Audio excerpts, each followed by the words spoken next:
Welcome to the debate of the century, coronavirus, stay home or get out. Actually, more than a debate, this is an international conference. We select from 200 very important influencers, thinkers, and sound scientists to be with us, 10 of them, and share with us their best ideas. So first of all, I want to give an enormous gratitude to all of you, the 10 of you, for taking the time to be with us. So, as you know, this is a crisis like no other one in our times. Uncertainty has been actually the name of the game. For some, actually, it is very likely that we are at the beginning of the problem. So given the fact that the decisions we will make now will determine the world's future state, we need to have a serious debate and face crucial questions. For us, the most important question is how to think the big picture.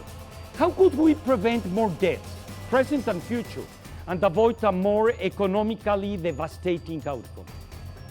An important point will be, in the absence of a vaccine, would it be an effective solution to let young and healthy people become infected, recover, and develop immunity, or what it is called herd immunity? Actually, do you think that we're extending the virus lifespan every day we stay home? Or on the contrary, we're avoiding new peaks? So, like the big questions in history, the answers are never trivial, they are not straightforward, nor black and white. So let me start with Knut Witkowski. Welcome, Knut. Knut is from the site of Get Out, and he received his PhD in computer science from the University of Stuttgart. He previously worked with the Rockefeller University as head of biostatistics, epidemiology, and research design in the Center for Clinical and Translational Science. Dr. Witkowski is currently the CEO of Asdera LLC. Knut, you have 4 minutes. You have the microphone. Thank you very much. First, a bit about my background. One more thing. A long time ago, I had something that felt very similar. I was still in Germany and fighting the prevailing myth that HIV would spread among European heterosexuals. It didn't, but at that time, when I said it would not, I had to take a lot of heat. And now I'm taking heat again because I think that many of the interventions that are currently being imposed on people are going too far and causing more harm than the disease itself. So in the United States, where I now live, we currently have 33 million people who became unemployed. That is about 20% of the whole workforce. We have had enormous amounts of money, trillions of dollars paid for Band-Aids that didn't really have any impact. And at the same time, we are losing an untold number of businesses who go bankrupt. The society is almost destroyed. People don't talk with each other anymore. And especially those who become unemployed are losing their health coverage, their insurance. So they fall ill and they may die just because of the interventions. Now, there was quite some time over the last 3 months or so where people said, well, we have to model. And we had one very famous modeler, Neil Ferguson in London, who was extremely influential, but now he resigned. And I think that's for the better. He had these astronomical numbers. So he was predicting 2.2 million deaths in the United States and 500,000 in the UK, which is now seen as grossly over interpreted. It is nowhere there, and it would never have been anywhere there. In the meantime, luckily, we actually have data. So we don't need to rely that much on models anymore. We have seen the epidemic in Wuhan and in South Korea. It did what every epidemic does. It came for 2 weeks, it peaked, and it went for 2 weeks. And all of that happened, at least the infections happened at a time before interventions were imposed on the people. Other than in Wuhan, the people were locked into the city. But that doesn't really prevent the virus from spreading. So the epidemic now is over in Wuhan or China and in South Korea. In Europe, we have seen that whatever the country is, the epidemic is winding down. The number of new cases has been declining all over Europe dramatically, with 2 exceptions, the UK and Belarus, where the virus came a bit later than to the other countries, and therefore we don't see that decline yet as clearly as in the other countries. Otherwise, what we have seen in Europe is there was no difference in what we did. So we don't need that many interventions. We can move on and let the epidemic do I'm what sorry to epidemics interrupt do. you. The time is over, but we will have more time in the next intervention. Thank you very much. So now it's time for our next star, Larry Brilliant, who is the president and CEO of Pandefense Advisory and the chair of the advisory board of the NGO Ending Pandemics. Prior to joining Pandefense Advisory, Larry was vice president of Google and executive director of Google.org. He worked with the World Health Organization to successfully eradicate smallpox. So Larry, thank you to be with us, and really it's an honor to have you here. From the side of Stay Home, Larry Brilliant, you have the microphone. Thank you. I want to say that this is a false choice between staying home and going out. It's a false dichotomy. I worked in the smallpox program, which was arguably the worst disease in history. It killed 500 million people in the 20th century. And I want to say that we are going to have this virus with us for the next 3 or 4 years. And we need to have a different attitude towards it. Get in and get out, stay home and go out. These are two sides of the same carriage. It's like a marriage. And I'm going to bring as evidence the professional on love and marriage, who's going to open my comments.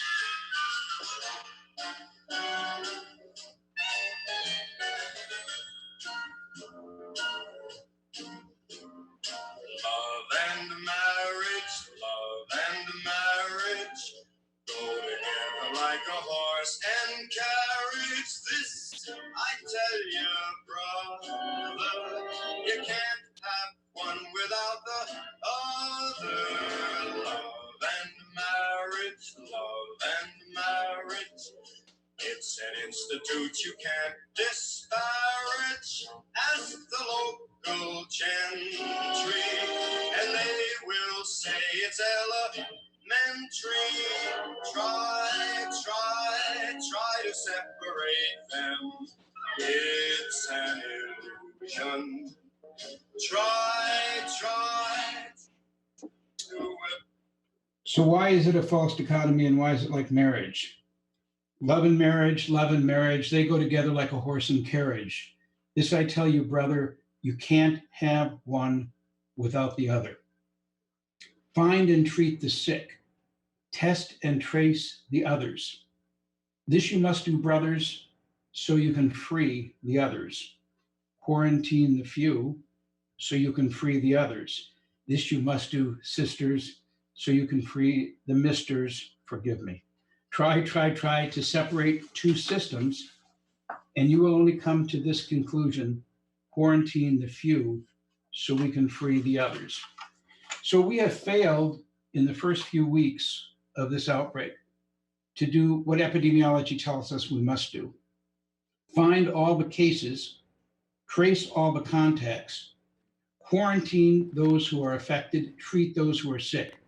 We don't need to do what we have had to do because we failed the first round. We are dealing now with plan C or D or F. We will have a small trough now before the virus comes back in second and third waves. Now we must do plan A again. Find every case, trace every contact, quarantine the contacts, treat the sick, and we won't have to have a debate like this in 3 years. Thank you. Now it's time to introduce Peter Hitchens from the site of Get Out. He's, as you know, probably an English journalist and author of many, many books. In particular, he writes for The Mail in UK on Sunday, and is a former foreign correspondent in Moscow and Washington, D.C. He actually has reported from 57 different countries. Peter, it's an honor to have you with us. You have the microphone for 4 minutes. Well, it's a pleasure to be with you. I would just like to begin with one small point in case it becomes important later, that I absolutely stress that I believe that everybody involved in this debate has good intentions.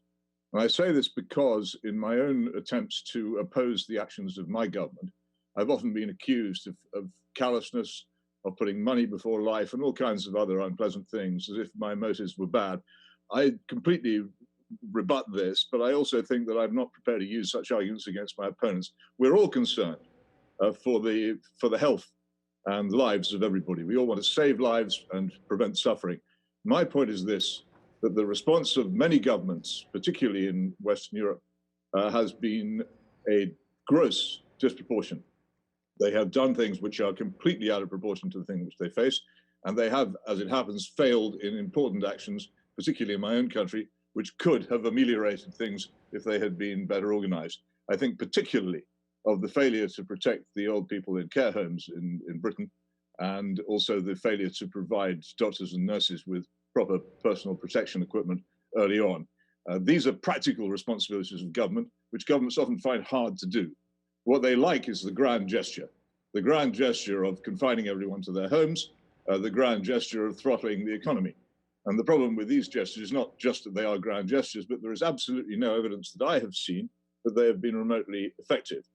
And the whole difficulty, I think, has begun with the fact that the first country in which this virus was first evident was China, a country which is naturally authoritarian and indeed tyrannical and responds to practically any problem with authority and tyranny, and did so, and therefore set an example which a foolish person might think was wise.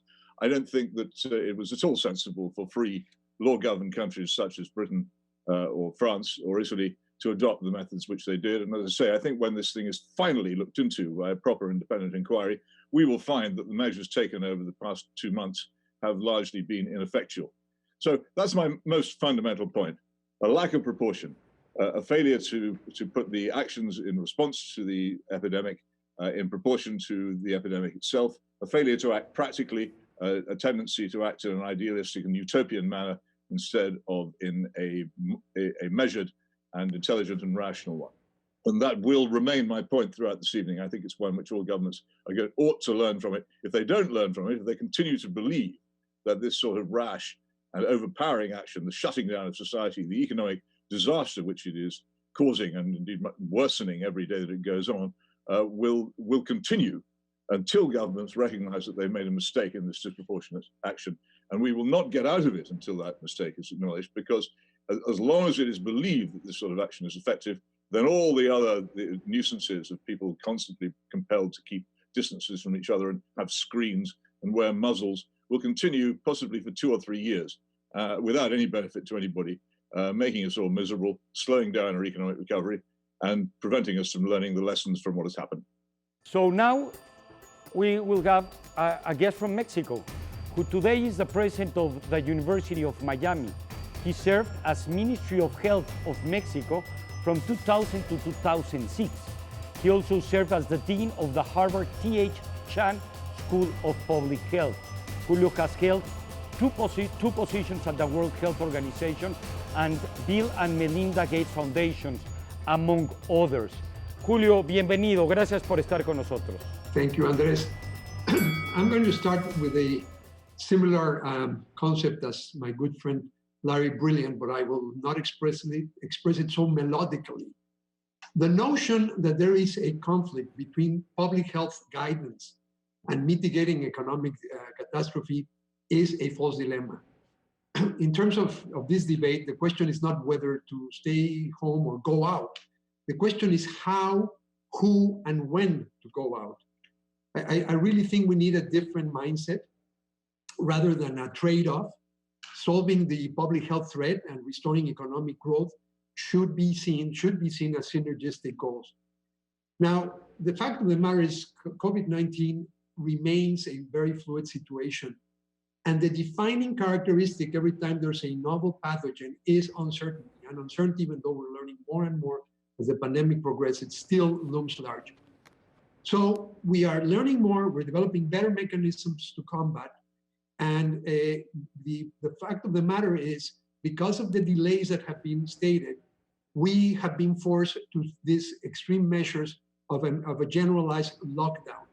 And I think it was the dramatic images from around the world, particularly in Italy and New York, that actually made the urgency of COVID-19 click for many. And it was public understanding of that urgency that increased the adherence to physical distancing measures, which indeed have helped us to flatten the curve and avoid, for example, here where I am now, our health systems being overwhelmed. What I want to make very clear as a public health professional, as a university president, and now also as the CEO of an urban health system, or academic health system, I cannot overstate the importance of guarding against subsequent waves of the coronavirus. While the public might expect public health experts and economists to be on opposite sides of this question, I really agree with the position of many respected economists who have weighed the cost of resources that are necessary to safely reopen the economy against the future losses resulting from failure to do so. And I was heartened to read that as prominent an economist as Larry Summers has actually argued against the premature relaxation and has called for a much broader mobilization of resources, particularly to be able to address both the health crisis and the accompanying economic crisis. And those two must work in tandem. The key tool, Larry just said it brilliantly, the key tool is to increase the coverage and frequency of tests so that we may trace, we may then isolate the people who have been in contact and the positive cases. This is the normal way of acting in public health, and we need to get back to that normal way. The extreme measures that have been noted were due to the delay in doing that and the entrenchment of the virus in communities. In sum, I do believe there's no trade-off between health and prosperity, and we owe it to the communities to search for the right balance. If we err on the side of taking the risks of the virus seriously, we can always speed up the pace of economic recovery as innovations in diagnosis and treatment become available.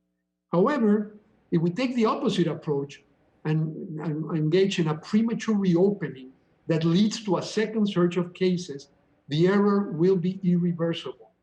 Because this pandemic has already cost 250,000 lives, and rushing to open the economy without the appropriate protocols and tools in place is a recipe for a false dawn that will ultimately undermine the public's trust in their leaders' ability to keep Julio, I'm them sorry safe. to interrupt you. The time is over. Thank you very much. And you make a very strong point. I can see that Not Witkowski does not agree. Later you will have the chance to actually intervene. But that's the purpose of this debate. Now we will have with us Ahmed Mushfiq Mobarak, who is a professor of economics at Yale University. He's the founder and faculty director of the Yale Research Initiative on Innovation and Scale, Why Rise. Ahmed, welcome. Thank you very much to be with us. You have the microphone. Thank you very much for having me. So I want to be clear about the position I'm arguing, which is that a one-size-fits-all policy for all countries of lockdowns or no lockdowns, that's not correct. So this is a false dichotomy of going out versus staying at home. So just as an example, in the United States, where you can pass a $2.3 trillion relief act in partnership with lockdown, it might make a lot of sense to impose lockdowns. In some other countries, it may not make that sense if we cannot provide that economic relief to people. All right, so why is it that the benefits of lockdowns differ across countries? There are, when you look across Latin America, when you look across Africa or Asia, right, there are many, many differences compared to Europe and the United States. It's unfortunate that this, unlike the Zika virus, unlike Ebola, that this virus affected rich countries first. And so that took up all the oxygen, and all of the policy discussion was what was sensible for Europe and the United States. And we should not be blindly copying the policies that make sense in the Northern Hemisphere. So just to give you some of the differences. So first of all, the demographic differences are large. There are big age differences. In rich countries, which are low fertility, and therefore a lot more of the population is elderly, about 18% of the population. In low-income countries, that number is only 3%. That's a six-fold difference. And we know that this virus affects the elderly much more than it affects the young. There's also differences in health system capacity. So we hear a lot about flattening the curve and delaying infections, and we do it because we don't want our health system capacities to become overwhelmed and have these excess unnecessary debts, right? However, if you just put in developing country poor, rural areas of developing country numbers in those same models, like the Imperial College model that's been very influential in the UK and the US, right? You get a very different answer. The health system capacity is so low that if I were to delay infections, I'm not going to save any additional lives. And so then you have to compare that against the cost of delaying those infections. What is that cost? We now have data coming back. We've been collecting this data in Bangladesh and Nepal and Nigeria and Sierra Leone. What we find is that people are already going hungry. So social distancing is also economic distancing. If you keep people at home, they are not eating enough. Their primary concern, they now report to us, is food security. It's income. It's not health and safety. There's also other types of costs on the health system. For example, we now know from data from India and Pakistan, people are not showing up for measles vaccinations. People are not showing up for their TB, tuberculosis medications, right? We worry about COVID, but in the R0 of 2 or 3, the R0 for measles in the scientific literature is between 12 and 18, right? If we impose lockdowns everywhere without thinking through the local capacity, right, we might end up having a much bigger problem in our hands. And what I'm not proposing here that we just eliminate lockdowns and everybody should go out and live their lives and party. We really definitely should still have bans on religious gatherings, on social gatherings, unnecessary things, right? If people are to go out, they should be allowed to go out for economic livelihoods. And when they go out, they should be a universal mask wearing norm so that others are protected, right? We need to get relief in the hands of poor people in lower and middle income countries across Latin America, Africa, Asia, very, very quickly, because enforcement is also difficult. Just by passing a lockdown bill, you cannot enforce it and force people when their family and their children are staying hungry. So we need to think about sensible strategies that's the right fit for every country and the costs and benefits in that country. Thank you very much. I mean, what we have been talking about, the context and the situation of each country, and not only about each country, about each person. This problem is not the same for a person that is older than 65 or 70 that to other kind of people and people that live in rural areas. So I really appreciate very much your ideas and apportation. Now we will have with us Leah Syed. She's an award-winning futurist and the founder of Multiverse Design. She combines science, fiction, foresight, and systems. Leah, welcome. Thank you very much to be with us. You have the microphone. Thank you very much for having me, and thank you to my esteemed colleagues for their points of view. I want to echo again that I agree with my colleagues that this is not a binary question, and we're framing it as a binary discussion. So we need to think about, what are the conditions that we need to create that allow us to go back safely, acknowledging that it's more difficult to go back when those conditions are not in place. So I want to emphasize that when we look at the data from the CDC on the Spanish flu, the second wave was highly fatal, and it was much more fatal than the first wave. So if we are going to go back a little bit too quickly, and I am advocating for staying in, if we go back a little bit too quickly, it means that we could potentially be facing a humanitarian crisis. It also means that we could be back in lockdown sooner if we haven't thought enough about what sort of solutions we have in place for allowing the economy for whatever it is to continue in a safe manner.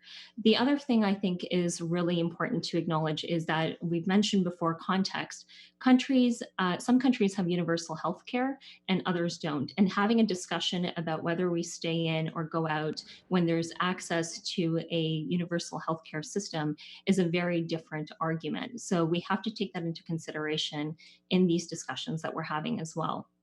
The other thing I want to emphasize is that it almost seems like this is a discussion that's boiling down to whether or not we privilege public health over the economy, and it's not necessarily a trade-off or one that says that one is more important than the other, because there is suffering that is involved in shutting down the economy, of course. But if that is what the discussion boils down to, then really what we should be discussing is how do we redesign our economic systems so that we're not put in a place where we are choosing between public health and the economy. There are solutions that could have alleviated economic burden that people are experiencing right now. So for instance, universal basic income. So if we are going to have this discussion, then we need to acknowledge that there were solutions that could have prevented the economic burden that is being experienced right now, but also acknowledge that this is not the last crisis that we're going to face. We have other potential crises on the horizon. And so if this is an opportunity to learn about where the flaws in the system are, then we need to take in that information, consider it, and then look towards long-term solutions that can help us respond better within a crisis when that crisis emerges as well. Thank you very much. Probably Jose Luis Mateos, who has a PhD in physics from UNAM, from one of the most prestigious universities in Mexico and in the world. He's a full professor there and a researcher of the Institute of Physics. He also does research on human mobility and propagation of contact networks. Probably, Jose Luis, you would add something to this solution. Thank you. Welcome. Thank you, Andres. It's a pleasure to be among so distinguished set of people. So first of all, let me say that we humans are social creatures. We evolved to live in groups. That is why it is so unnatural and goes contra natura to lock down and isolate ourselves. Despite this, we are living extraordinary times. We are facing a pandemic that is challenging our health, our lives, and the health system. My position regarding this debate is the following. The strict lockdown that many countries have implemented has led to a decrease in the contact rate by diminishing mobility, thus decreasing the number of infected cases and deaths. However, this strict lockdown has huge negative impact on our economy, as has been emphasized in many ways. But there are other negative aspects of this lockdown that are worth mentioning. First, an increase of domestic violence due to a long confinement in vulnerable situations. This violence is inflicted mainly against women and children. Second, a deterioration of human relations among people living together in confinement. Third, an increase of diverse psychological problems like anxiety and depression. In countries like Mexico, for instance, where half of the population lives in poor conditions, staying home means to be permanently in a very small confined space shared by many. This situation tends to increase all these problems even more.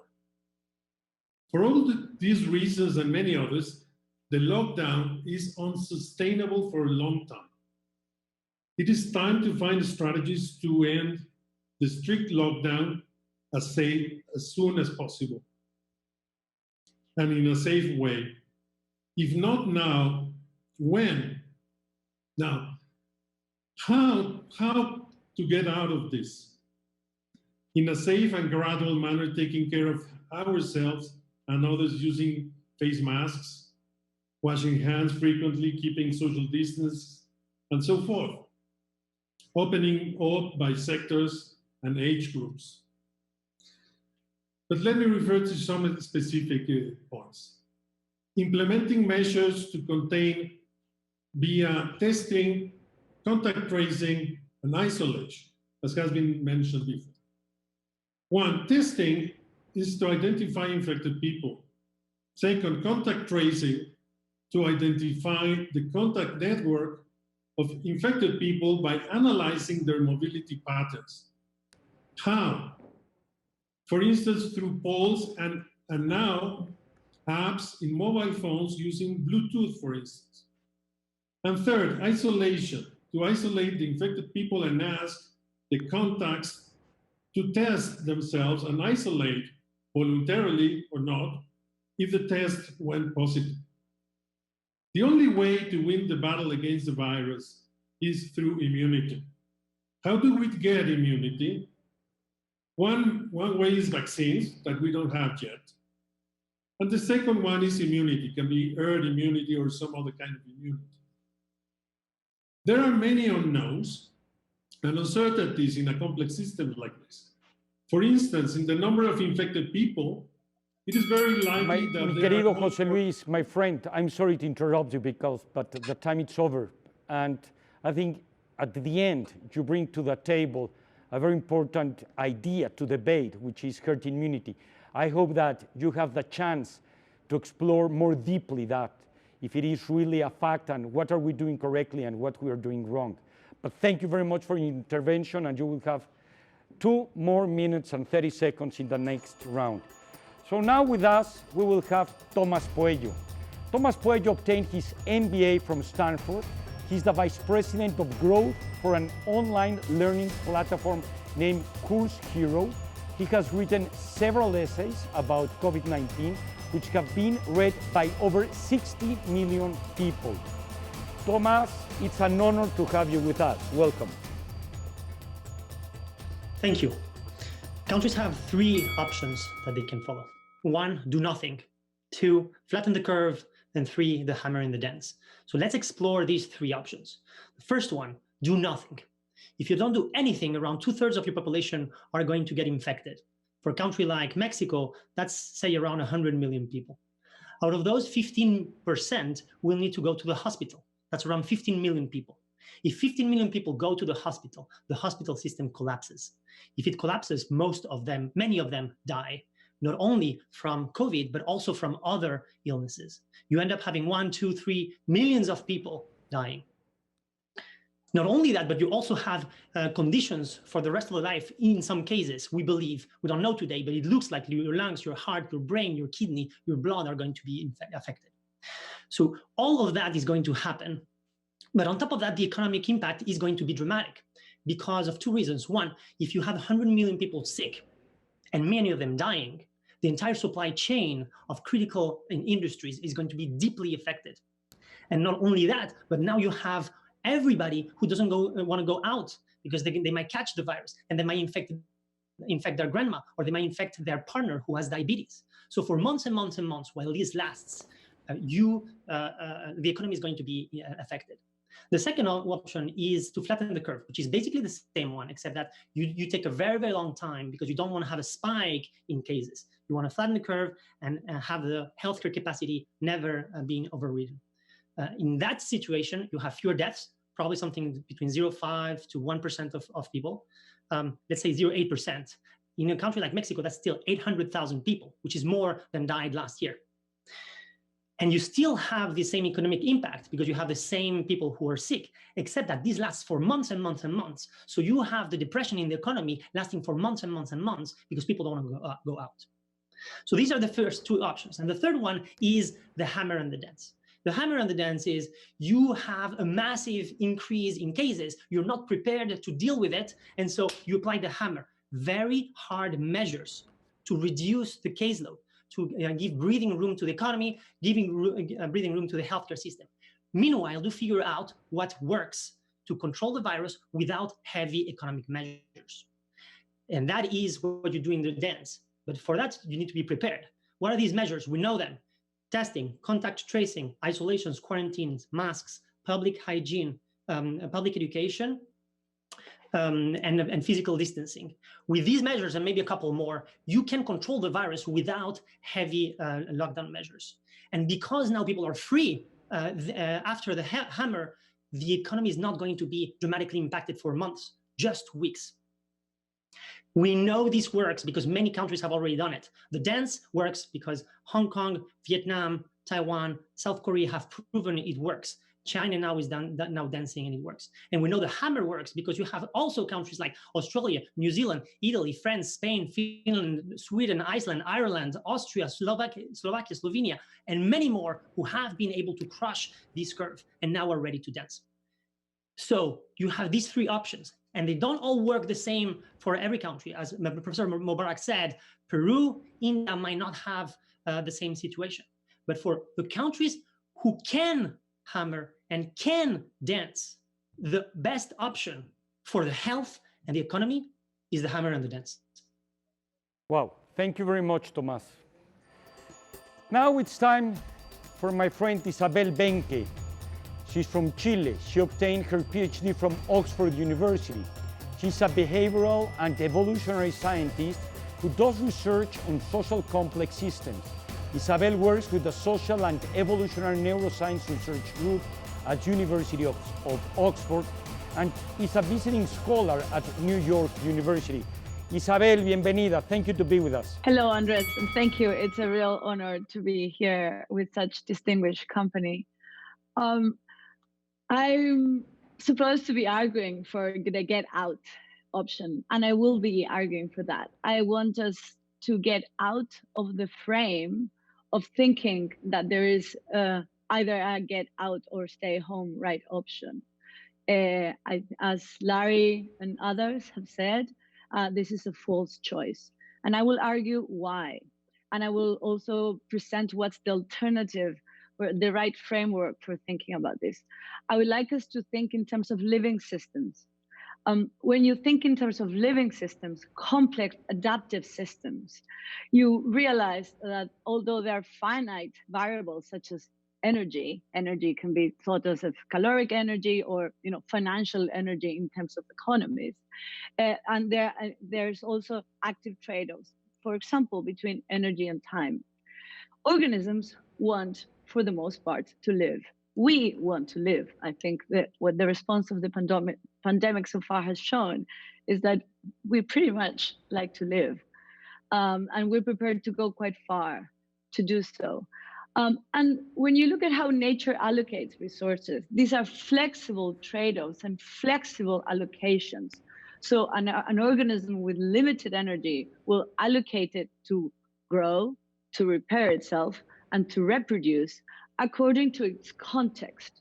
So I think the main concept I like to live is think living systems, and it's the context, stupid. And then how do we develop thinking tools to let's go down and quantify context? What the hell do I mean by context? How much energy is in the ecosystem, thinking your economy, for example, what's the diversity of elements that you have in your complex systems, how connected it is, how dense it is, what's the age of it. In living systems, we have good tools for quantifying context. Complex systems generate complexity, and that means uncertainty. So uncertainty is just a fact of life. I think many people are kind of waking up to that now, but we have to live with it. And again, if you think in terms of living systems, there are tools to navigate this uncertainty. So I think that that's the main point I like to leave. To think about trade-offs. Not all trade-offs are non-zero-sum games. There are also zero-sum games. So I think that's where you have to look at what is a trade-off and what is a synergy, et cetera, et cetera. We can go to some examples in the next question, but I would really like to stress that for a complex system, such as we are as individuals, communities, countries, and as the biosphere, the important thing is to maintain the capacity to adapt, to maintain the capacity, the integral capacity to function of the system. And the specific policies, of course, will differ context to context. So I want us to think about how to quantify context and then to work from that. Muchas gracias. Thank you very much, Isabel. So now our last speaker for the first round, Janir Barjam. He received his bachelor's in science and PhD in physics from MIT. He continuously worked with government organizations, NGOs, and corporations around the world as an advisor. He's currently research scientist at the MIT Media Lab. Thank you very much to be with us. You have the microphone. Thank you. There are three things that we need to know about the coronavirus. The first thing is that it's a terrible disease. The people who take care of patients in hospitals, that are the people who take care of the most difficult intensive care patients, they say that the people who have this disease are the sickest people they've ever seen. It's a horrendous disease.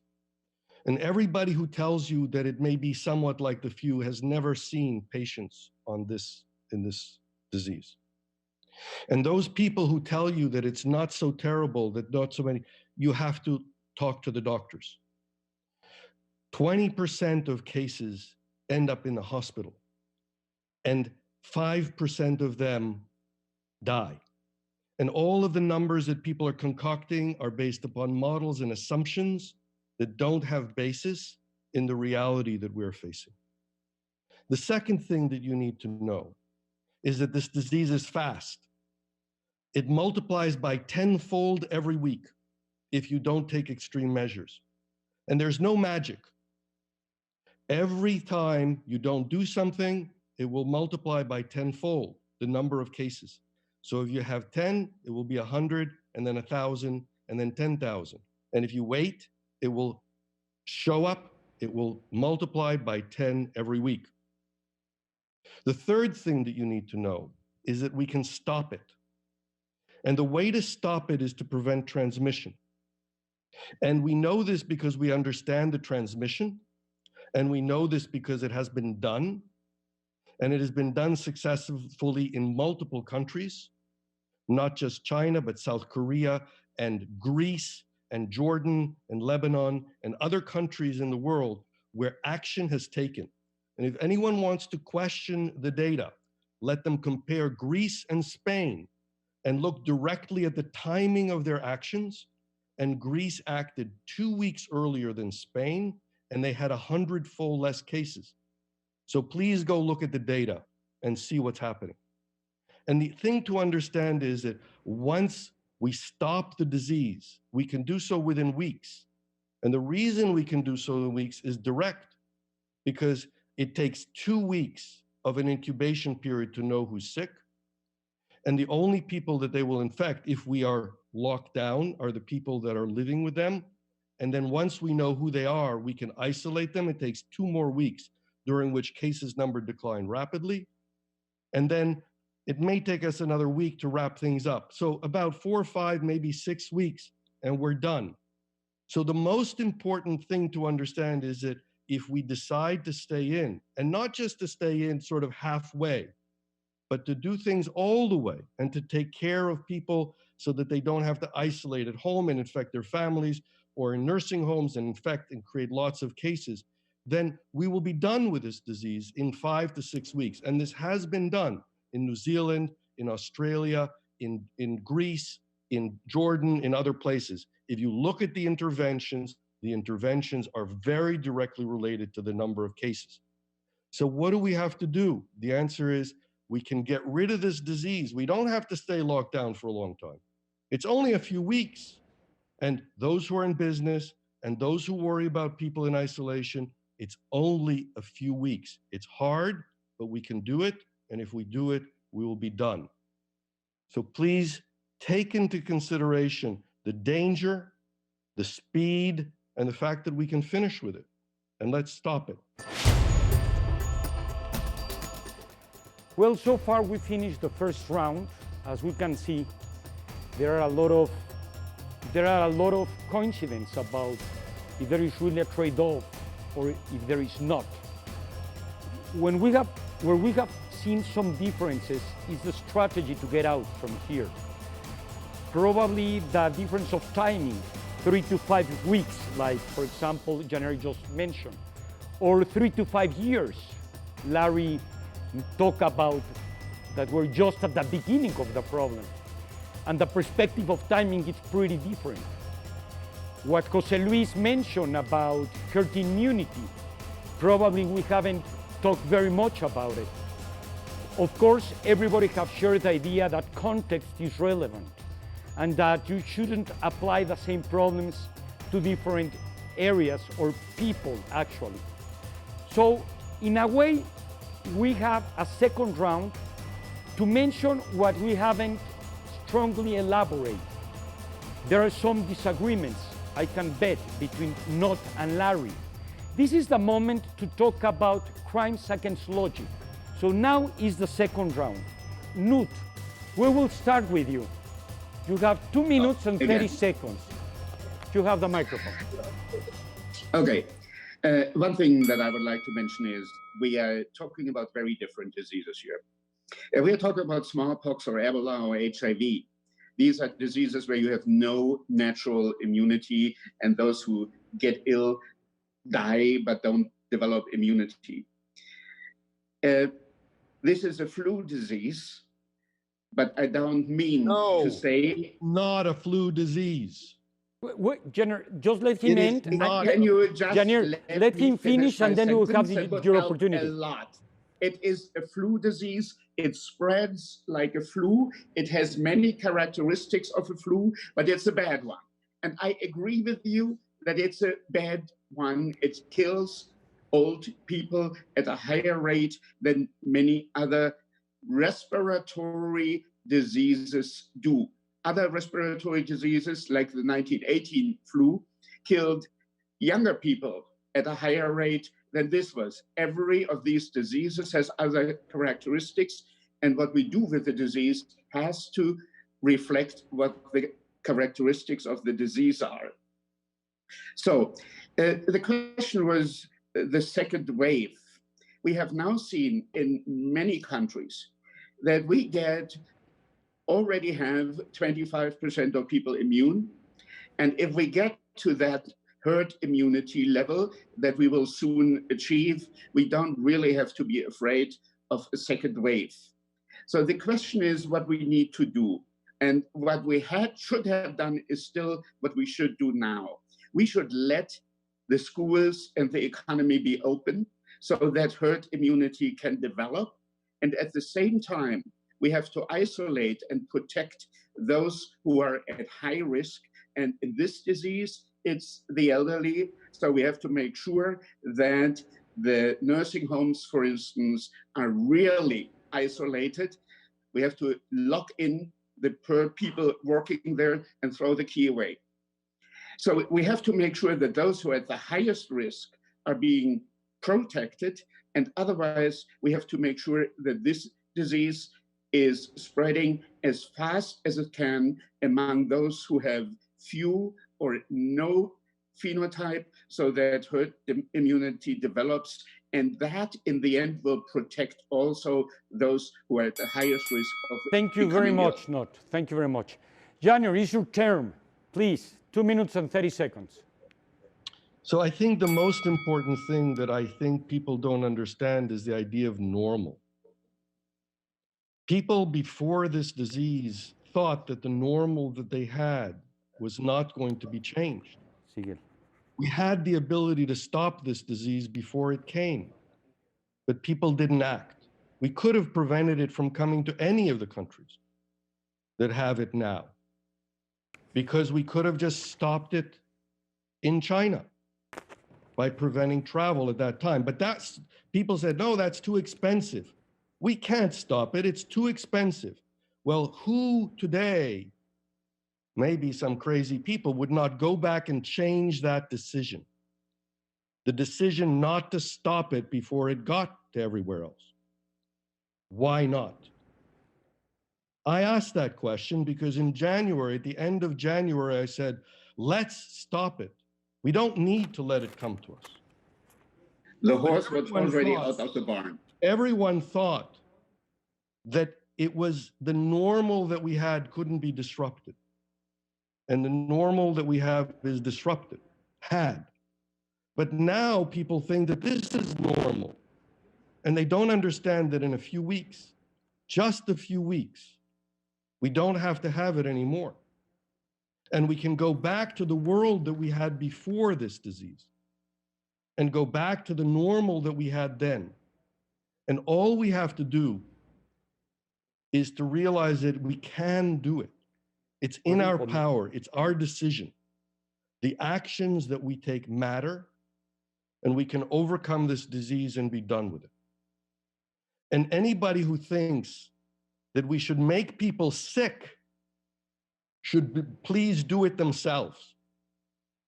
We need to protect as many people as possible, your family, your friends, the people that you care about do not want to get sick. You don't want to sacrifice them. If any government tells you to go out because it's okay, don't. Work in the community. The stopping of the disease, the stopping of outbreaks is always a community effort. And if your community works together, you will eliminate it, and you don't have to wait for anybody else. Time is over. Thank you very much, Junior. Peter Hitchens, what's your perspective? And what do you think about the crimes about logic of now, about this conversation? Well, the principal crimes against logic being committed here are a presumption that the measures that have been taken by governments have been effective, as a claim for which, as far as I know, there is no evidence, and against which I think there is some. Secondly, the absurd, to me, presumption, hubristic presumption, that humanity can control such things as viruses and their spread. It's much like a belief that one could control the weather, which is beyond us. We did it with SARS. I didn't interrupt. Janir, you will have another intervention. Sorry. I could have the favor of being uninterrupted by you. The other point is this huge overestimate of the virulence and spread of the disease, largely caused by the modeling of Imperial College in London, has barely been discussed. First of all, the threat was overestimated. Secondly, the actual nature of the disease is being overstated. Of course, people die from it, and it's horrible when they do. But the fact is, it is disease largely of people who are old and ill, and almost all the people who have died of it have been both old and ill. It is not a major threat to the young, and to portray it as if it were is again false. And this is all part of a general overestimate of the danger designed to encourage overaction, considerable overaction by government. I'm disappointed that so many of my supposed allies in this debate have turned out not actually to be allies at all, to maintain absurdly that there is no division. There is a division. I believe in human liberty, and I believe that all our health and life are based upon strong and successful economies. And I believe that strangling a strong and successful economy is a very fast route to ill health and death and disease. And this is a direction which governments have taken, for which they will be paying, and for which the people subject to them will be paying for decades to come. It's been extraordinarily unwise. And I think if people will not raise their voices against this, then they will live to regret the consequences for a long time. This disease has been overestimated. Those of us who say this are not callous. We do not believe that people should be left to die and suffer, but we do believe that the sense of proportion is the central wisdom of government. The understanding that some things are possible and some things are not, that some things are wise and some things are not. We are being governed by teenagers who have rushed into panic policies on the basis of how shall I put it, mistaken information, and are now destroying the economies of the Western world for no good reason whatsoever. Wow. Larry Brilliant, it's your time. I'd like to first correct a misunderstanding about smallpox. Smallpox certainly does confer immunity, lifelong immunity, and it kills 1 out of 3. It is a respiratory disease. And like COVID, it is a respiratory disease in name only, in that it is spread by the respiratory route. But COVID, like smallpox, is a terrifying disease. The idea of herd immunity conferred only by getting the disease is denied by the fact that smallpox would continue for what looks to be 2 to 10,000 years. And even after we had a vaccine for 200 years, even failing to be able to vaccinate everyone, it took a Herculean effort to find every single virus and put it in prison with a ring of immunity, which is exactly what we need to do with COVID. But we can't do the same thing because we don't have test kits. Smallpox always appeared on the face. It was easy to find them. Our failure in the first 2 weeks of this outbreak to find every case and put it in a ring of immunity of quarantine robbed us of our plan A, which is to quarantine some and liberate the rest. That failure has cost us everything because speed is the most important thing in dealing with an epidemic. If you don't get there in the first 2 weeks, you suffer not the loss of what you lose in the first 2 weeks, but what you lose at the peak. To reclaim that now, we have to go back to finding every case, testing every contact, quarantining those, letting the rest go free. José Luis Mateos. I guess it's surprising that there is a common ground or a common denominator in the strategy to liberate this thing. And it consists of 3 points that has been mentioned by many of the interventions. One is testing. Why testing is because we have huge uncertainties, especially in parameters as important as the number of how many infected people are there. So usually that you have a lower bound, which is the number of tested. So countries like Germany, for instance, that has doing a lot of testing recently, in comparison to other countries. For instance, in Mexico, we have a very low rate of testing, and that leads us to a tremendous uncertainty in an important aspect. So the estimate, and has been said by some others, I guess Julio Frank said something like that, that the factor of, we have to multiply by a factor of 50 or so. So almost 2 orders of magnitude. That means that the number of infected people is much more higher than we thought before. And that can be good news or bad news, depends how you see it. Of course, it's not good news in any of this pandemic. But what I'm referring to is that if we have a huge amount of already infected people, and the number of casualties or death is the same, that means that the lethality of the virus is smaller than we thought. So it can be perhaps not in the single digits of a percentage, but can be 10 times lower. But we don't know, but this is a possibility.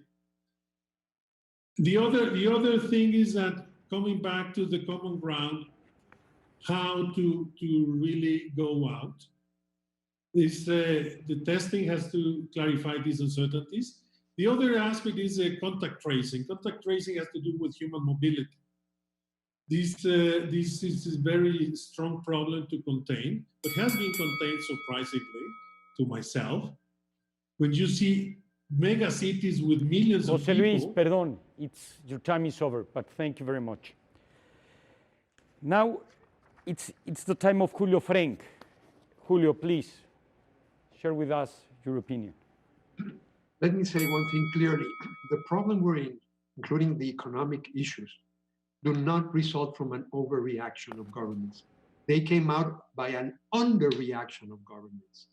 And when we see the world, we see that those countries whose governments reacted quickly and started those kinds of energetic measures that we've been advocated and tested everyone did the best. It's the countries that started by denial.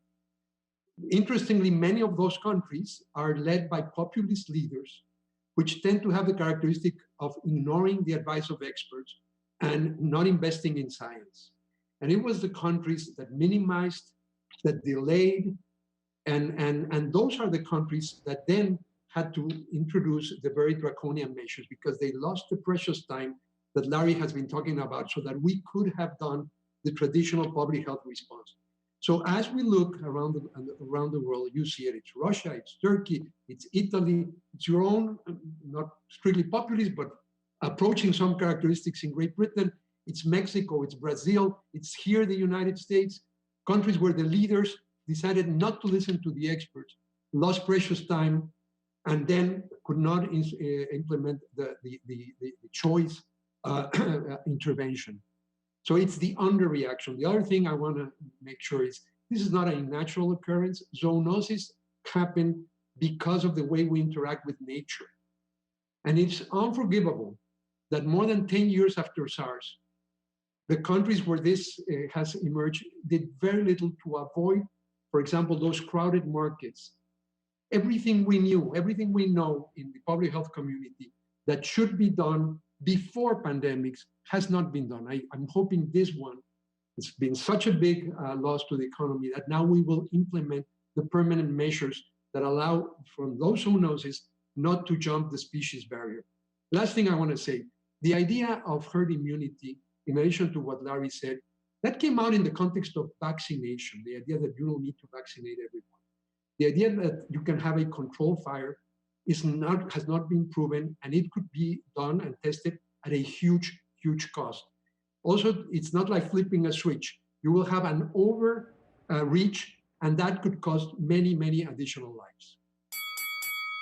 Thank you very much, Julio. Muchas gracias. Now we will have with us Ahmed Mushfiq Mobarak. Please. Thank you. So I'd like to react to a couple of the comments that have been made by my opponents. So for example, I learned a lot from Thomas's comments, but a point that's important to remember is that, look, epidemiology and the models we're talking about is about the behavior of the virus.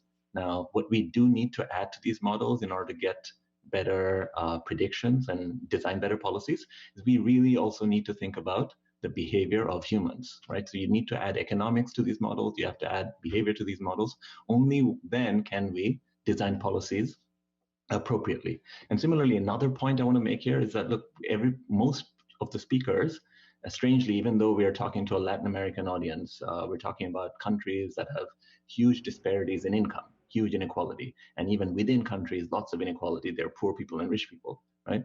That we're sitting from our privileged position. So here's why economics matters. So all of us who are here, maybe including a lot of your viewers, we can sit at home, we can get our work done, or even if we are at home and taking a pay cut, it's not that our children are going hungry, right? But you have to think about a day wage laborer in Nicaragua, in Bangladesh, in Sierra Leone, in Nigeria, right? If you tell them stay at home, what's going to happen? That their family depends on their wages for that day or for that week to have something to eat, right? And so just building models where you don't think about how behavioral reactions will be, people are not going to comply, right? And I've done research in Chile with the government and with Senapesca, the Marine Resource Authority, and what we've learned is that, look, if your regulations are not sensible, people don't comply. That's true in Africa, it's true in Latin America as well.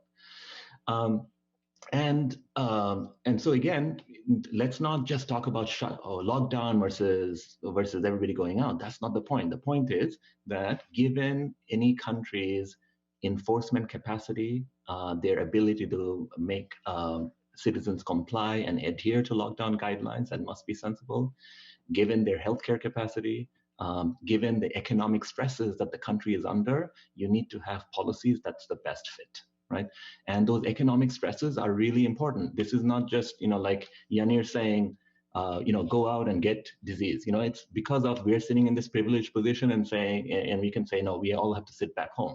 If people are starving, right, we have to also worry about that. If women, now we see in Pakistan and in India, women are not going in for births in the hospital. They're staying at home. That's dangerous. Thank you very much. Now, Leah, what's your opinion? So we've talked a lot about sickness, but we haven't talked about the role of asymptomatic carriers and what it means to prevent their mobility, because this thing is spreading not from people who are showing signs, but people who aren't. And the only way to really restrict their mobility is through a lockdown. And I want to emphasize around the economic arguments.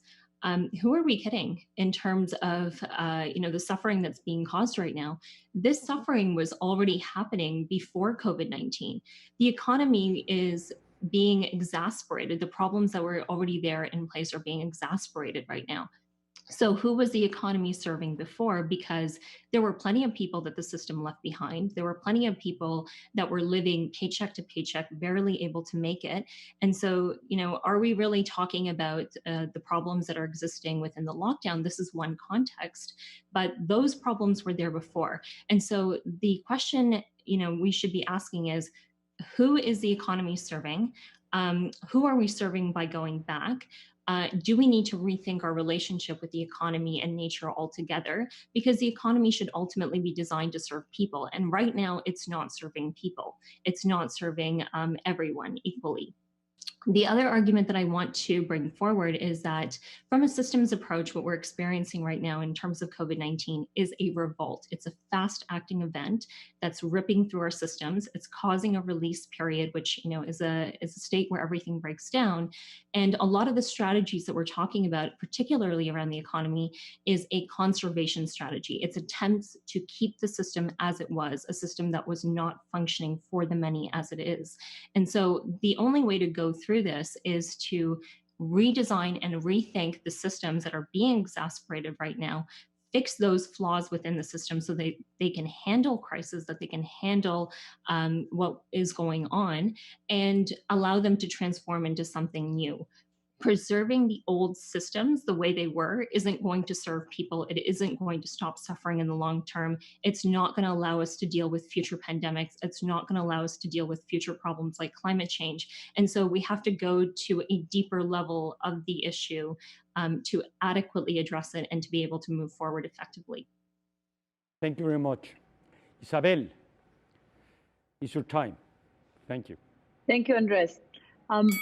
You asked about crimes against logic.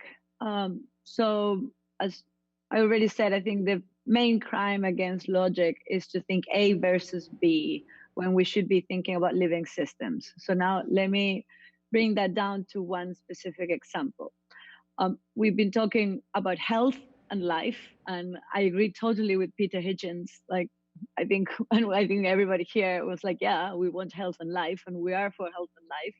And of course, dying of COVID or of anything else kind of goes against that, to state it bleedingly obvious.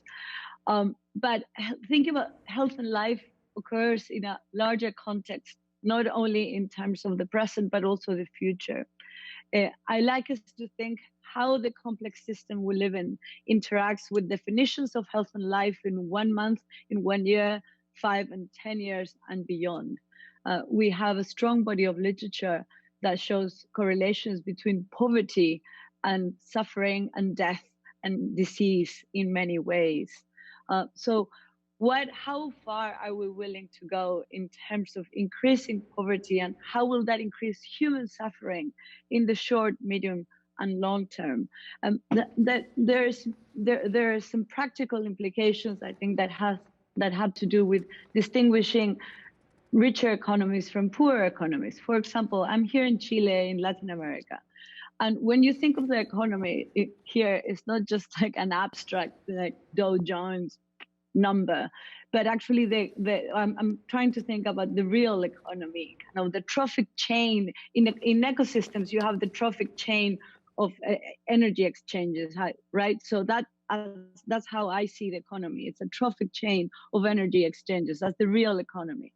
And in countries like Chile and Latin America, the proportion of informal jobs, so the portion of the informal economy is very, very large. That's the first point. And the second point is that there aren't state transfers that are able to compensate for stopping that economy. So in terms of human suffering, I think we really ought to take this into account.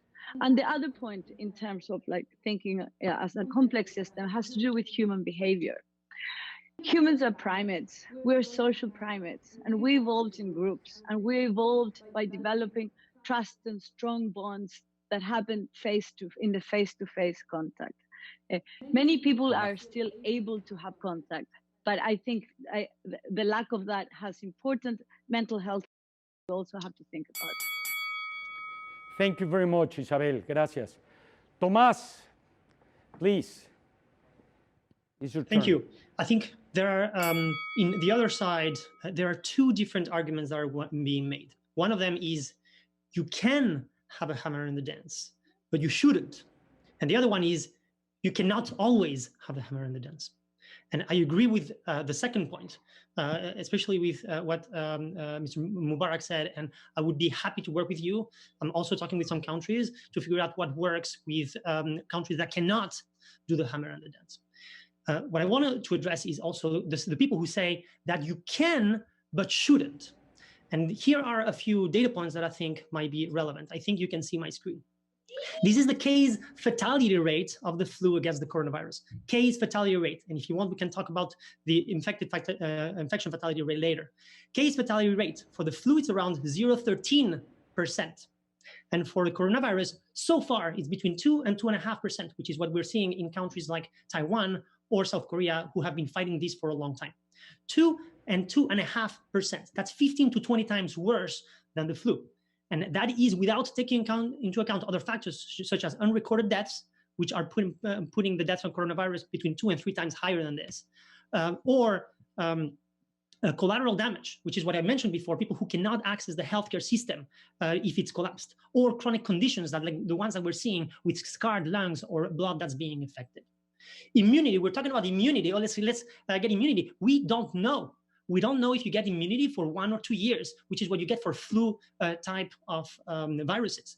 And we don't know if the antibodies that people have today in a widespread manner give you full immunity.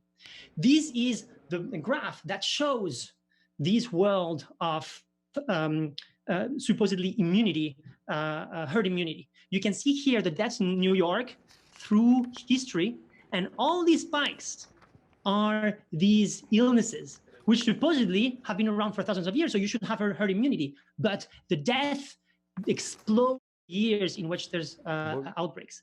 And this is, over the last century, what we've seen thanks to all the healthcare improvements. So we can see that this is the world to which our herd immunity friends want to send us back to. And then they say, oh, this doesn't work. Well, these are some of the countries that have applied a hammer successfully, the blue ones. All of them, they are successful at applying it. And then you have red countries like US, United Kingdom, and Sweden, which don't, and this is the result of the cases. Querido Tomás, now, time is over, I'm sorry. But you will have another minute later just where you could finish your presentation. So now we will go to the third round. I will ask you a question based on what I have been hearing, and that I think it would help to the audience. But of course, you could use that minute to answer to my question, or to actually elaborate more in things that you think you didn't have enough time and you really want to share it with us. My first question will be to Peter Hitchens. Peter, my question is, if you had been in a decision-making position to help the UK in the crisis, what you have done different than the government?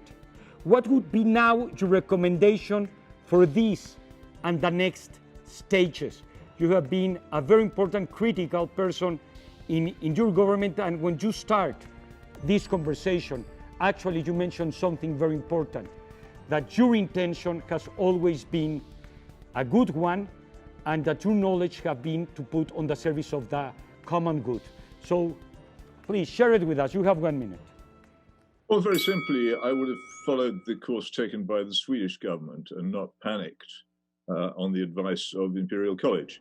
I would have looked at other epidemiologists, particularly those from Oxford, taken their advice, and noted the fact that very large numbers of COVID cases were in fact asymptomatic, and that case fatality rates such as those advanced in this debate earlier were misleading for that reason. We simply don't know what the number of infections are. But fundamentally, I would not have introduced policies to attack human liberty, confine people in their homes by law, nor would I have tried to throttle the economy. And it seems to me that Sweden, by ignoring the siren voices which urged the British government to take these actions, has saved itself a good deal of trouble and done itself no harm. Thank you very much. Julio Ferenc, I mean, I would like to make you the same question, but for Mexico. You have had very important positions, and also in Mexico. And you're one of the few people actually in this panel and everywhere that you have had the chance to be in academics, but also you have had a very important role as public policy maker, as Minister of Health. So my question to you is exactly the same one than to Peter. If you have been in a decision making today to help the Mexican crisis, what you have done differently than the government has done, and what do you recommend now? This is the fourth pandemic that I have been in some position of decision making, and this is truly unlike anything else because of the extent, the depth of the impact. I want to reiterate, and I've been very critical of the Mexican response, precisely because of the inequality. They had to act promptly, rapidly, and the delay at the beginning, trivializing the pandemic, observing political figures contradicting the opinion of the experts, it is what got us into this mess. It is not the overestimation or the overreaction, it's the underreaction faced with a very, very dangerous virus, which is highly contagious and has the attribute that asymptomatic people can transmit it. So what I would have done is what Tomas calls the hammer. I would have done what those countries that have been successful have been doing, which are not the UK, and it's not the US, and it's not Mexico, and it's not Brazil. This is a big lesson on poor government response, not excessive government response. Knut, actually Julio mentioned that politicians have to listen to experts. And here we have different experts. And even that we have different experts, I don't know which expert should listen to the politician. And your point of view have been very different to some of the other experts. What's the problem? Why do you think they are wrong, actually? Well, first, I think right here with Peter Hitchens, I think we agree on most things. And there are many other experts in Germany we agree. What didn't happen in the United States and didn't happen in the UK and also not in Germany was that the governments did not have the type of discussion that we have here. And actually, we should go even further with this. A discussion should lead to the point where we can say, okay, we understand where the different assumptions come from that result in different conclusions. And then the government could say, okay, we understand the mechanism, and now we agree with these assumptions or with those assumptions. And then you can make a knowledgeable decision. And that hasn't happened. People have followed Neil Ferguson with his absurd modeling, and that was wrong. Thank you very much. Tomas, if you, based on what you showed to us, if you could create 3 graphs, one death per capita, which is extremely important, the other economic output, and the third one, population immunity.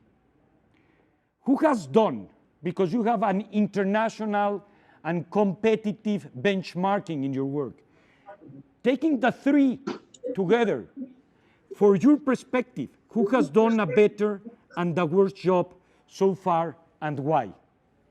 Thank you. I think that is perfect for what I was going to say, which is the Sweden versus like the Sweden situation, right? All these people are saying, okay, we should follow Sweden. And so what does that look like? Let's compare it to countries that are similar, Denmark, Finland, and Norway. These are the cases in Scandinavia. You can see substantially higher than in Denmark, Finland, and Norway, which their point is going to be, oh, yes, that's what we want. But this is the deaths, the fatality rate per million inhabitants in Scandinavia. It is 3 to 7 times higher, and it is still growing exponentially compared to these other countries. That is despite the fact that, in fact, in Sweden, people have also, don't stop me, people have also reduced their mobility, and the economy has also taken a hit. This is the mobility in Sweden, which has gone down by 20%, and in Denmark, Norway, and Finland has gone down by 30%. So actually 2/3 of the reduction in mobility and in economics in Sweden have also been in Sweden. And now you can look at the market. What does the market, what do all the people who actually are investing their money on these, what do they think? You can see that the stock market in Sweden is down by 17%, which is more than Denmark or Norway and very close to Finland. So in fact, people don't think that in the economic side, Sweden is doing better. Tomás, gracias. My dear Isabel, I know you, okay? So I will make a kind of a joke, but it's part of the melody of Larry Brilliant, okay? I love when you start talking about human behavior. And even that it's a joke, it's profound. It's about talking about psychology. And I know you're an expert because you have been working with apes for many years in Africa. And you have done ethological studies about human behavior. I wrote this. If you don't want, just skip it. Okay, how would you land that in your personal risk assessment example, would you be like Neil Ferguson and get out of lockdown to visit your lover? What's there in human behavior? Well, that's a great question. Thank you, Andres. The answer, the real life answer, I will certainly keep it private. But I will share with you how do I think about it. So, of course, I think everybody by now will know what happened to Neil Ferguson. He broke lockdown to see his lover. I think, first of all, I really like the question, seriously, because I think it illustrates human behavior and the point of that everybody at the level of individual, community, and country is making these trade-offs and risk assessments. Secondly, it makes the point that we not only need high tech to get out of this in terms of contact tracing and testing, but also that we last need high touch. Humans need to be with other humans. And thirdly, I think it just shows that when you make very difficult impositions on people, it's very difficult to follow them. Thank you very much, Isabel. Gracias. Larry, I mean, few people has the background and experience in this topic as the one you have. This specific pandemic, what lesson has given us? If we are lucky, we will have a vaccine in 1 year that provides more immunity than the disease provides. If we are lucky, when we have that vaccine, what that gets us is not unicorns and rainbows. It gets us a vaccination program that will have to be carried out in 220 countries that will last a year or 2 or 3. We should be looking at that time horizon and making a plan with all the good people on this panel and all the different voices so that the plan allows us to get from here to there with the least number of deaths, the least destruction to the economy. And by the way, I just want to say one thing in support of Tomás. The number of deaths in Sweden exceeds all of Scandinavia by many times. It's just not a good plan. Thank you. José Luis, if the worldwide response to the virus has been exaggerated, as you mentioned it, what do you think is the reason behind it? Most important, how can we end this panic for you of cognitive dissonance, as I understood it from your words, which has created a recession never since probably since 1929? Well, I have to know if it is panic or not. What I just mentioned is the tremendous uncertainties that you have in any complex systems, as Isabel was mentioning. And one important and very huge uncertainty is the number of infected people.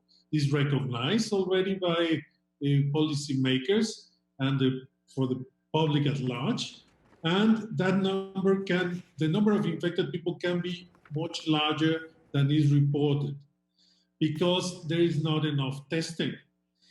But that means, what I said is that if there are much more infected people than we thought, and the same number of casualties or deaths, that means that the lethality is perhaps lower than has been thought. And still there are many uncertainties with this virus, but it's important to pay attention to the data and not exaggerate unnecessarily. Thank you very much. Janir Barjam, I know this will be your last intervention because you have to go, and I really appreciate very much that in these circumstances you have been with us, and I hope we have much more opportunities to talk and to exchange ideas. So in your particular case, given your timing, please, you have 1 minute. Share with us what's that message that you want to leave to the audience. Janir. Thank you. I think the most important message is a message of hope and opportunity. We really have the opportunity to rid ourselves of a terrible disease, and we can do it. And my colleagues have talked about the problem in impoverished communities. And I've worked on the outbreak in Ebola in West Africa and with communities and I've worked in the Congo, in the DRC, with community engagement in the effort there very directly. And I can tell you that right now there's a severe lockdown that includes very close colleagues of mine in Kenya and in Uganda. And we have an effort that is across Africa to help with the outbreak effort there. And just if you would like to learn about it, please go to the endcoronavirus.org website, endcoronavirus.org. And we would like to expand to all corners of the world because it is about communities engaging in this effort. Now, I see that my time is up, but let me just say, in the poorest communities, the most important thing is that people take care of each other. And if the government helps, that's great. But the most important thing is that people take care of each other. And then we can get past this and go back to good existence and not this terrible existence that we're part of. Thank you, War. Thank you very much, Janir, to be with us. Now is the time of Leah and all the topics that you talk about. Economics. For us, it's very important now what? The new normal. So my question for you is the following.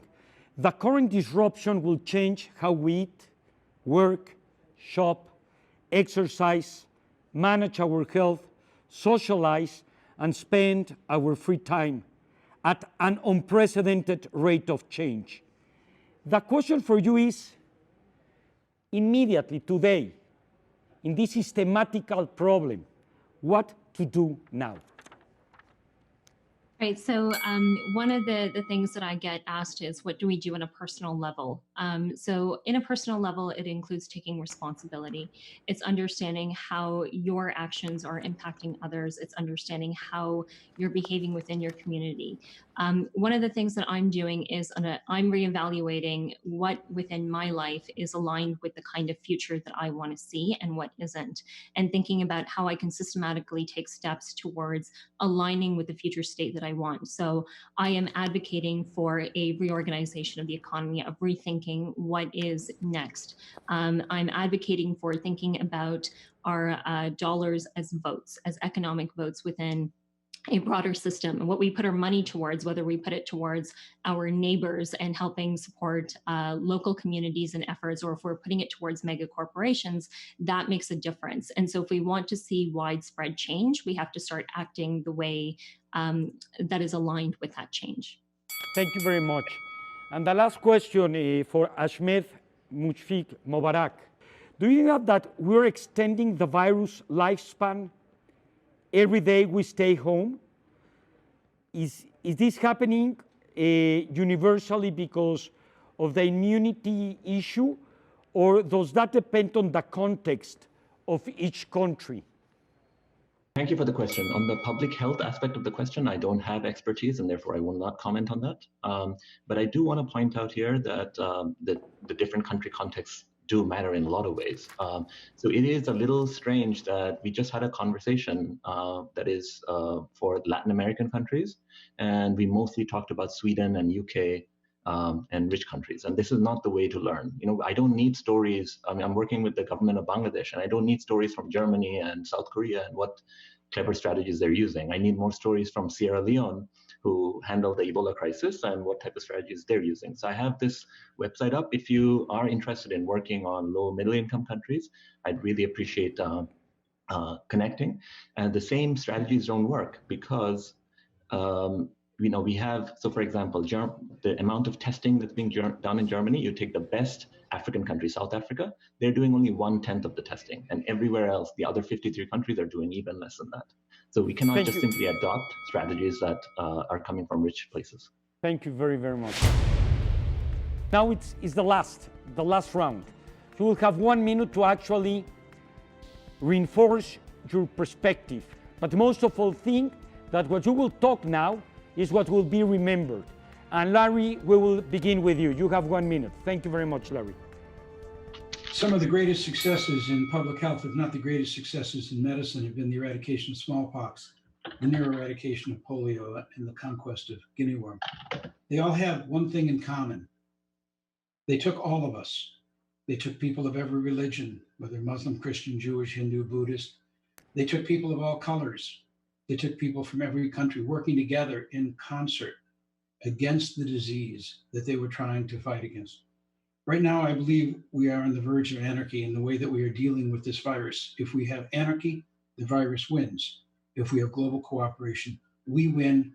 We have done that before, and we can do that again. That's my message of hope for the future. Thank you very much. We know you have to go, but I want to thank you very much to be with us, and I hope we keep working together. Gracias. So, José Luis Mateos, your last remarks. Yes. First of all, I want to say that we live in the 21st century, so we have to combat and to this virus with technology of the 21st century. And one of these technologies is contact tracing for living out. Contact tracing using apps in their mobile phones. And through Bluetooth, they can connect together and inform us. And this can be done in the rich countries, European countries, but in Latin America, in India, in Africa as well, because mobile phones are almost everywhere. So that's the first one, contact tracing. The other is a more general thing. I think one important message is for the policymakers and politicians, and the people that is making the decision makers, to pay more attention to medical doctors, and especially more attention to scientists, to mathematicians, to physicists, to computer scientists. Muchas gracias, José Luis. Leah Syed, please, you have the microphone. Thank you. I just want to reemphasize that, you know, we do all live on the same planet, but we're not all living in the same world. And the world that we had designed before wasn't serving many people. It left many people behind. And that's not a world that we should be striving to get back towards. We should be striving for a better one. And so if we think about how our collective action is shaping the world right now, we can shape the world just by staying at home. So imagine what we could do if we strive for change that we really want to see, and we change the world for the better as well. So there's an opportunity to do that right now, and we should take advantage of that opportunity to move towards a better future. Thank you very much. Isabel. My last message is for us to remember that our health, our life, but also our economy are embedded in nature. We got this virus through zoonosis. It has happened many times before, and it will happen again. But we can do things to decrease the likelihood of it happening. And that has to do with how we take care of nature. It has to do how we consume or stop consuming wildlife.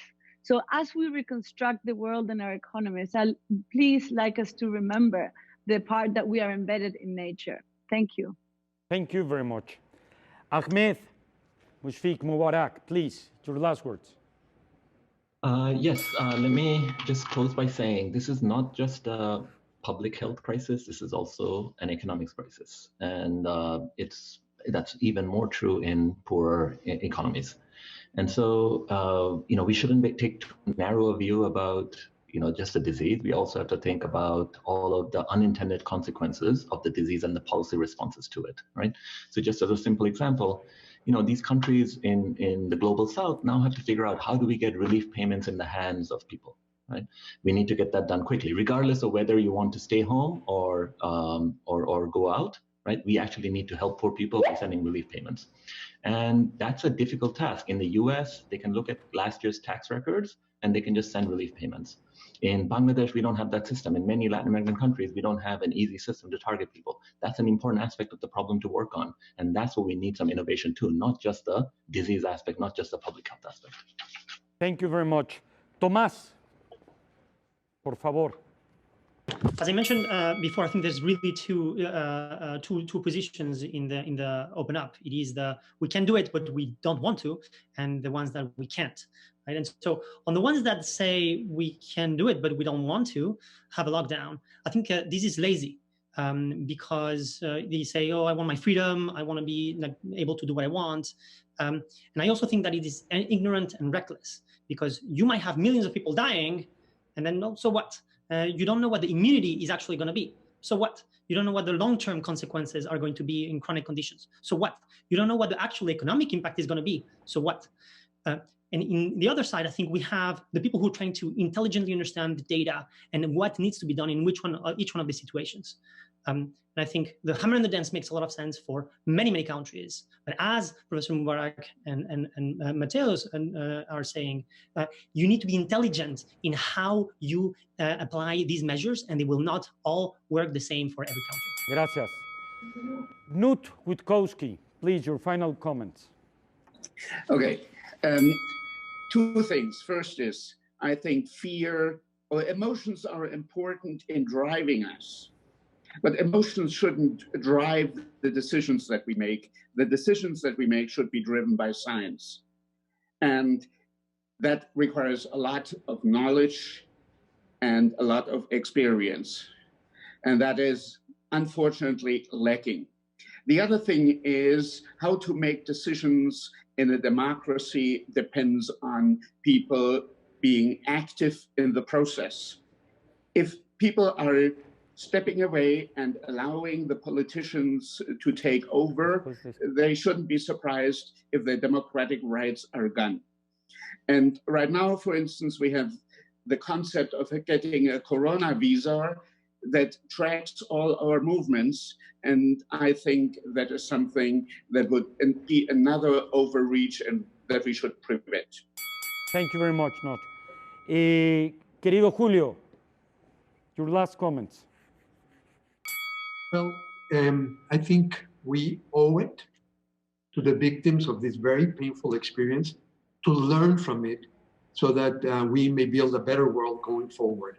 And I believe COVID-19 offers us three big lessons. The first is that pandemics arise from the way we interact with the planet and with each other. And trampling on the Earth's ecosystems and engaging in unsustainable practices comes with a big price, ultimately threatens human life. The second lesson is that when we are faced with complex challenges, science is where the solutions lie. Science will be what delivers answers to the virus itself and also to its consequences for the economy and society. And the third lesson is that global crises require global solutions. So I will finish by saying we all talk about a new normal. I think, as has been said, we need a better normal, and we need to work together, guided by those lessons, so that we are better prepared for the next pandemic. Gracias. Thank you very much. And Peter, please. Thank you. I was first to rebut some points made about Sweden because it's so important. The fact is that deaths per million in Sweden are comparable to those in Ireland, which was severely shut down. and I think less bad than those in Belgium, which was also severely shut down.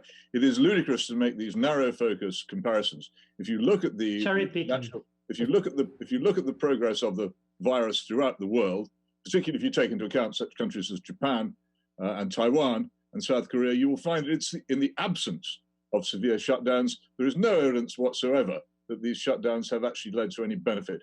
This is the fundamental point. Is our action logical? Is our action driven by science, or is it driven by panic and unwisdom, and indeed by the, how shall I put it, exaggeration of statistics by people who wish to distill fear into power? And this seems to me to be ultimately what has been going on here. Governments have been distilling fear into power. They now find they've created so much fear that they've lost their power to a population which will not go back to work and is afraid to do so. Certainly in my country, this is a grave danger. We have made a terrible mistake, done enormous damage to human literacy and to the world economy, and we should regret it.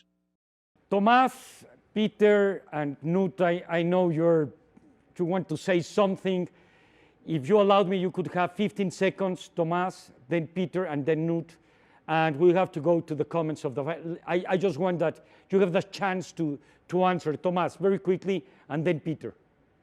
Mr. Hitchens is going to cherry pick whatever data he wants, and he will never be proven wrong because he can cherry pick whatever he wants. He can take Ireland, he can take whatever he wants. Scandinavia is the relevant comparison here because they are very similar in population, in economy, and everything else. Thank you, that's not true. Tomás. Peter, 15 seconds. It's not true. They're not similar. The populations of the Scandinavian countries are much lower than that of Sweden. That's not true. That's Scandinavian. Okay. Please, I'm sorry. You can't. Just let him. I can't have you having. No, honestly, stop smirking. We're arguing about death. We're arguing about the extinction of literacy. We're arguing about destruction of the economy. You think it's funny? No, you think it's funny. Tomás, millions of people. Joke and you don't argue seriously. Please, you argue with a lot of respect. And unseriously. You're an unserious person. I'm afraid I am appalled by the way in which you approach debate. Not 15 seconds. I think we see now how dangerous it is to get emotions involved when we should have a scientific discussion. And I think that is the fundamental reason that led to this totally wrong response to a natural epidemic that should have run its natural course. Thank you very much to all of you for being part of the debate of the century. As I mentioned at the beginning, we select 200 people that are the most influential people and experts in these topics. And of course, we end with the 10 of you, and each of you actually make an amazing debate, and we thank you forever. Now, after concluding the final round, I would like to welcome our guests, our partners in crime and commentators. One is from UNESCO, and it's John. I will talk a little bit about him, and also Exponential Organization, which is done by Salim Ismail. Let me share with you very little. Salim Ismail is founding executive director of Singularity University and co-founder and chairman of OpenExo. And John Crowley is chief of section for research, policy and foresight in UNESCO, sector for social and human sciences. He has also served as chief of section for ethics of science and technology and team leader for global environmental change. So it's really an honor. And first of all, thank you very much, because we put this together, and you know, John, that we are really concerned about the laboratory of ideas, about diversity of opinions, but most important, to think about thinking, and based on that, act on this topic. So I will start with you. We will have circa of 3 minutes to share with us what's your opinion, the nice, the bad, and the ugly, talking a little bit about movies and Sergio Leone. Please welcome. Thank you very much for everything. Thank you very much, Andres. It was a great debate. I enjoyed it a lot. And as you say, it's very much the kind of thing that contributes to what UNESCO needs to be achieving in terms of being a laboratory of ideas, not just for itself, but for the whole world.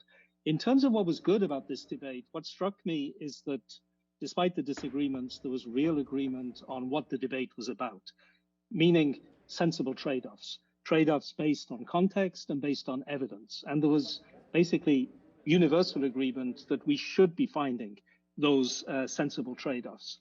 On the other hand, what was equally clear, and this is maybe the bad part, is that there's absolutely no agreement on what might constitute a sensible trade-off, not just because there might be some disagreement about the criteria, but because there is fundamental disagreement even about the basic facts of what would drive choices about a trade-off.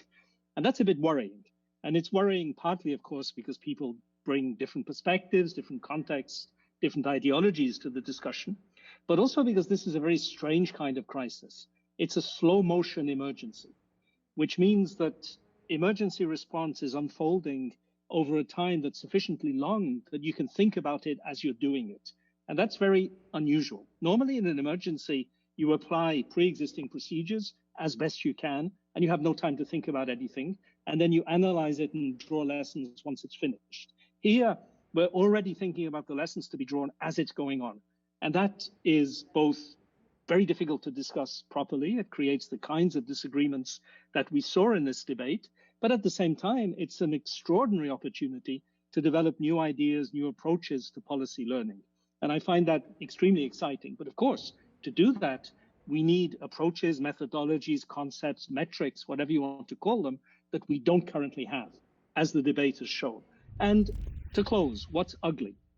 Probably the only really ugly thing here is my lockdown beard, which won't survive lockdown, but is testimony to the strange times we live in. But I think if there is one thing that was a bit ugly in the discussion, it is encapsulated by this phrase, the economy, as something different from society and from the humans that make it up. And what we're moving towards, particularly in some of the countries that are moving to deconfinement in Europe as we speak, is a world in which you have one duty, which is to stay healthy, and one right, which is to work. Well, I'm sorry, that doesn't make a society. What happens to culture, creativity, enjoyment, happiness, spare time?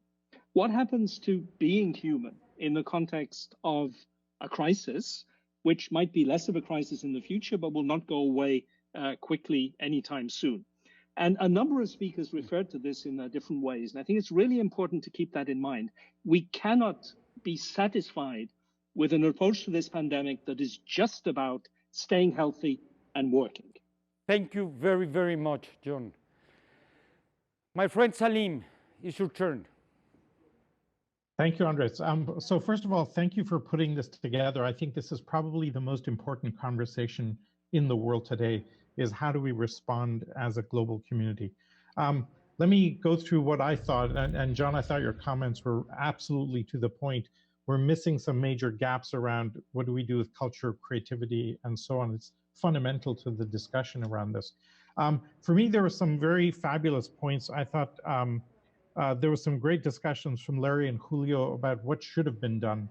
We could have done early detection and early stop down. The closure of the border by the U.S. to Europe, but not England, is just, you know, beggars belief in terms of the partiality there. I thought Leah and Isabel made some great points about the need for a UBI and rethinking our systems in terms of how you think about society going forward. I thought Jose Luis talked really eloquently about the hidden cost, the domestic violence and the unintended consequences of lockdowns, which have to be taken into account as to how do we deal with this. And Thomas was fabulously data-driven. There's a lot of passion on slightly tilting towards the bad between Thomas, Knut, and Peter, but at least the passion was about the data, right, and not about the debate or the policy. And if we can argue about the data, that's a healthy debate, and we can clarify that with more data, better data, etc. And so those were what I thought were the really good things. In terms of the bad, I think there's a misconception in some of the people where they relate to the economy as a good thing. Our economy is not in a good shape at all. The thing we talked about at Exo World 2 weeks ago was that 5 years ago we had 50 trillion in global GDP and 150 trillion in global debt.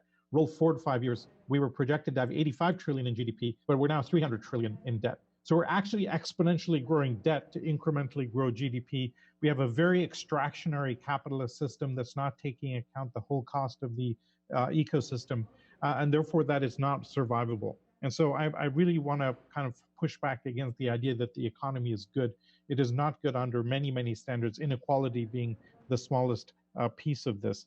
Then there was a couple of things that I thought were really ugly.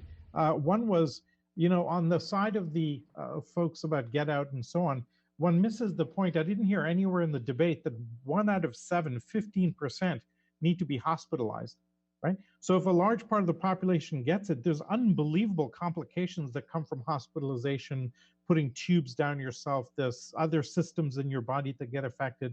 Plus the idea that lots of people are getting side effects of this virus. Kids are now showing up with weird side effects, even though they weren't main carriers of it. And so I thought that was a missed area where we looked at that fatality rate a lot, but not at the hospitalization rate and the illness rate. I think also on the theme song by Larry was a little over the top, but I think made the point. It brings back some nightmares of the 80s there. I think the big thing on the ugly side for me is the lack of testing by governments. This is a fundamental failure of our global governance, that we've not done testing and still don't have adequate testing of the population. If you don't have testing, then you don't have data. If you don't have data, Salim, you're basically operating blindly. Thank you so very that's much. where I think the good, the bad, and the ugly.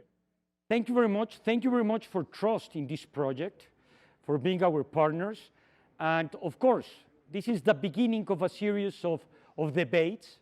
We need much more reflection.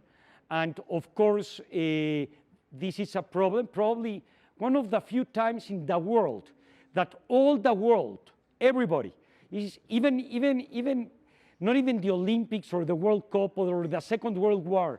This is probably the first time in history that all the world is involved. This is a collective problem. We need collective solutions. And based on that is what we thought at Ciudad de las Ideas, that we need UNESCO and Exponential Organization as partners. Thank you for trust us, and thank you very much for your last comments. Thank you very much. Great to be here. This is Ciudad de las Ideas. I am Andrés Roemer. Thank you again.